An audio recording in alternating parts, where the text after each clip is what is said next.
Mia and the Woodshed Cats. A true story by Will Hadcroft. Chapter 1. A Wildcat Pays a Visit. Ma and Pa Croft lived in an old farm cottage. It had a barn on one side where their landlord, Farmer Jim, kept his tractor, and on the other a stone shed in which he kept his wood.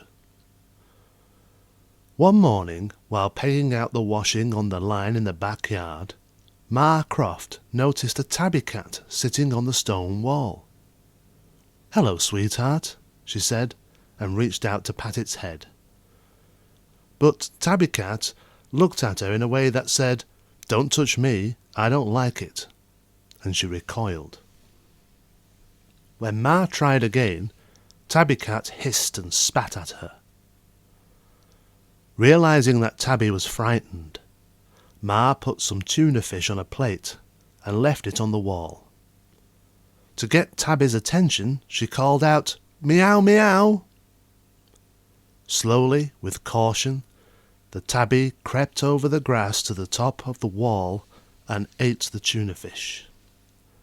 Then, glad to have eaten, she ran across the grass toward the stone woodshed. With one strong leap, she jumped up to the top of the black wooden door and slipped through a crack in the stone wall above it. Ma thought, that is where she's living. The next day, Pa Croft picked up a coal scuttle and went through the yard to the old outside toilet which he used as a coal bunker. He pushed open the door and heaved the scuttle into the pile of coal. "Oh," he said, and held his back. It was hard work. When he had filled the scuttle right up, he shut the coal bunker door and walked back through the yard. Something made him stop. He'd seen it from the corner of his eye. "Ma," he called through the open door of the house, "the tabby is here again." Ma came out, and sure enough the tabby cat was sitting on the wall. Ma held out her hand and said, "Meow, meow." This time, Tabby didn't run off. "Listen," Ma said. Pa listened. Tabby Cat was purring with delight. Ma went back inside the house and put some tuna fish on a plate. She then poured some milk on a second plate and brought them both out. Leaving the plates on the floor of the yard, Ma called to the tabby, "Meow, meow." Responding, Tabby jumped off the wall and, a little cautiously, approached the tuna and ate. Pa grinned.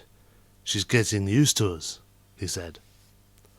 Ma watched her eat. "I wonder where she's from," she said. "Was she lost and decided to stay in the woodshed? Or has some horrible person dumped her here because they don't want her any more?" Pa scratched his head. On the third day, Farmer Jim was getting his tractor out of the barn. "Hello, Farmer Jim," Ma said. "You'll never guess what." "What?" "A cat has turned up in the woodshed." "Has it?" "Yes, it's a tabby cat. A girl." Farmer Jim nodded. He knew why she was staying in the woodshed. "I've got a bale of hay in there," he said, "up in the loft. It's warm there." Ma smiled. "That'll be it." "Have you got food for her?" "Tins of tuna," Ma said. "I'll get you some proper cat food from the village shop," Farmer Jim said. "Leave it with me." On the fourth day, Ma and Pa took 2 deck chairs so they could sit in the field and enjoy the sunshine. They both sat back and closed their eyes, loving the warmth of the sun. "Eat, eat," something said. Ma opened one eye. Then she laughed. "It's Meow, meow, come to see us." She reached out to pat Tabby's head, and Tabby let her. "Hello, Meow, meow." The cat turned and walked towards the woodshed. "I think she wants you to follow her," Pa said. Ma got up from her deck chair and followed the tabby to the shed.